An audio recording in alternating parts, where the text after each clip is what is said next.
Mastercard je od 2016. godine partner Kopaonik Biznis foruma, najznačajnijeg konferencijskog događaja u našoj zemlji i u regionu.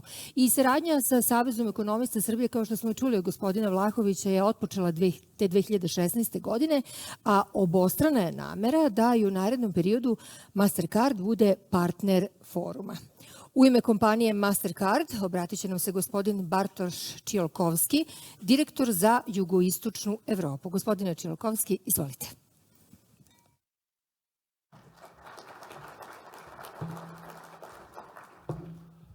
Alexander, 30 years of successes, it's working on imagination, and it's very impactful and definitely deserves a lot of applause.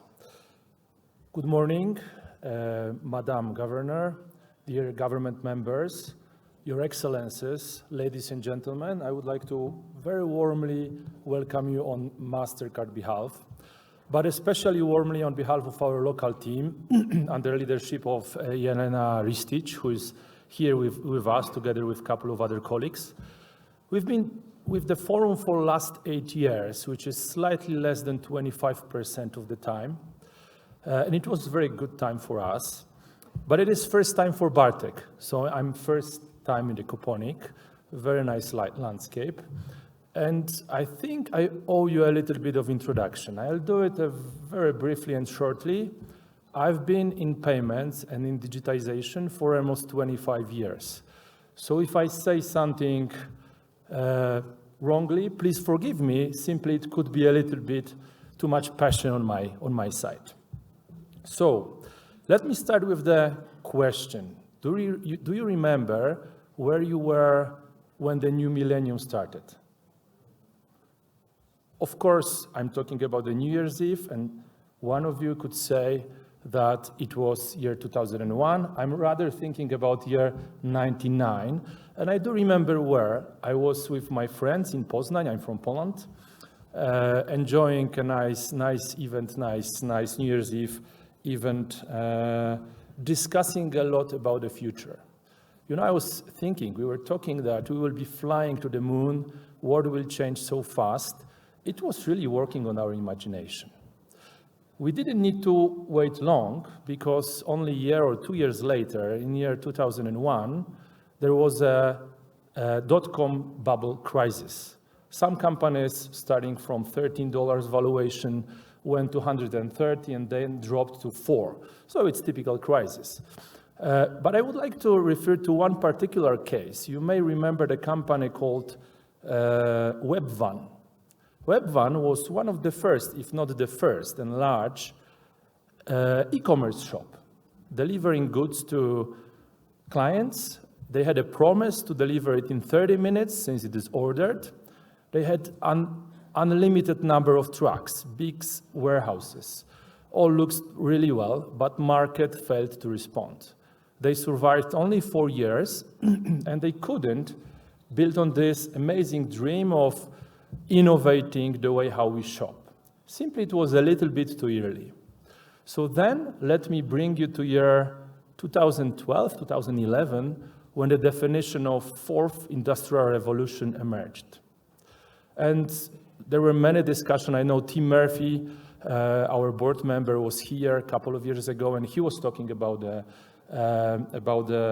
transformation and revolution on that end. But let me just rephrase a little bit. First one was powered by steam, and it was more or less 18th century, and it took 200 years to evolve. Then the next one was powered by electricity, and it was 19th century. And again, 100 years to adjust. Then, and we can say most of us are very happy people, because we are entertaining two revolutions. The first one, driven by computers, started more or less in 70s of 20th century.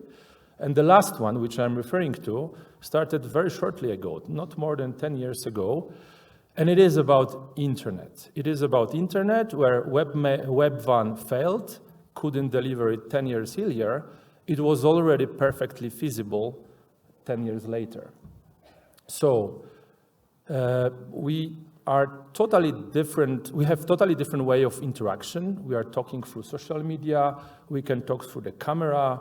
There is a totally different way of payments. Actually, most of our life has changed through the digital transformation. And then with this speed, all of a sudden, pandemic is coming. So last 3 or 4 years, we thought we are already at high speed and many things has changed. All of a sudden, we realized things can even accelerate. Let me refer to Serbia. There was a time when grocery shopping, online shopping, in 1 year grew by 200%. Clothing shopping grew by 100%. Actually, according to the Ministry of Trade, the transactions in 3 years' time, electronic transactions in 3 years' time, grew by 300%. So something which was running very fast even accelerated. So today, we are ending up with something which is more or less from 10 to 25% of digital economy when it comes to shopping. There are markets already with 25% of online shopping, and we are indeed acting in a digital way. So let me now focus on payments. This is something I've been spending 25 years now. Payments, of course, also evolved significantly and also accelerated significantly. In 2007, we were doing the first contactless transaction, thinking that we are James Bond, paying, in a little bit different way. And all of a sudden, almost all transactions are contactless. Why is it the case? Because it is so convenient. It is so convenient. It is so good for consumers. They really are looking for this type of innovations. So how can we accommodate this speed? How can we make us somehow understanding it well? And what can be done for consumers and what can be done from the government side? Firstly, we as a businesses, we need to innovate. This is obviously driving the adoption. And on the payment side, there are many of them. I referred to contactless, but of course payments evolved into mobile phone. And now the race is about finding the way where it is totally invisible. We don't think about paying, we think about having things paid. So it's not a thing, this is not a task which we are focusing on. We want to really pay, and the best in an invisible way.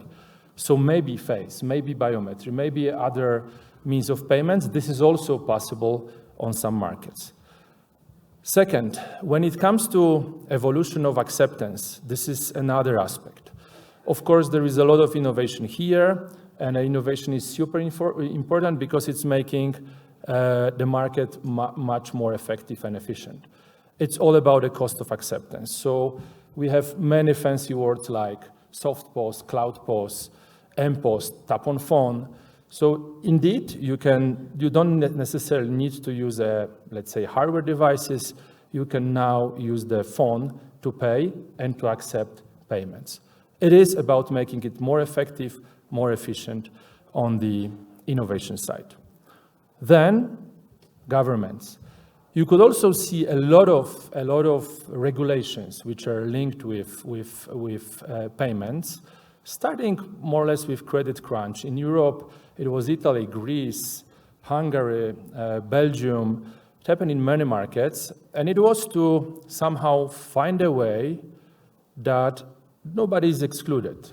Because at the end, with such a high speed of innovations, some people may be using old means of payments, some others may be really very much into the future and paying only in the modern way. So the thing is to find a way to give a choice. And it really evolved in many regulations to actually accelerate digitization of payments. And finally, there are also private-public partnerships. I remember the project from Poland, focused on cashless. We had a lot of discussions about how to evolve the market to more digitize when it comes to payments. There was not a lot of willingness to go to the regulatory aspects. Nevertheless, there was a lot of willingness to actually drive the market and its development. So we find a way to partner with the government. We found a way also to partner with banks, acquirers, and actually the whole ecosystem to invest up to 150 million euro in 4-year times to develop the infrastructure of payments, which was pretty impactful in terms of driving the development of digital payments. But each and every market has its own way to go. There is an amazing project, which is DINA here, which is also accelerating the competition. And at the end, competition is giving choice. And this is something super important for all of us. So summarizing, of course, I was dreaming to fly to the moon when the new millennium was starting. I still believe it may happen. I still believe I may live a little bit longer and accommodate this dream. But I think I never thought I will see so many innovations and so many changes in only 20 years. So we are really running fast in digitization. We cannot stop it, but we need to make sure nobody is excluded, and we really give a choice to all of us. Thank you very much. I wish you a great forum and a very great discussion. Thank you.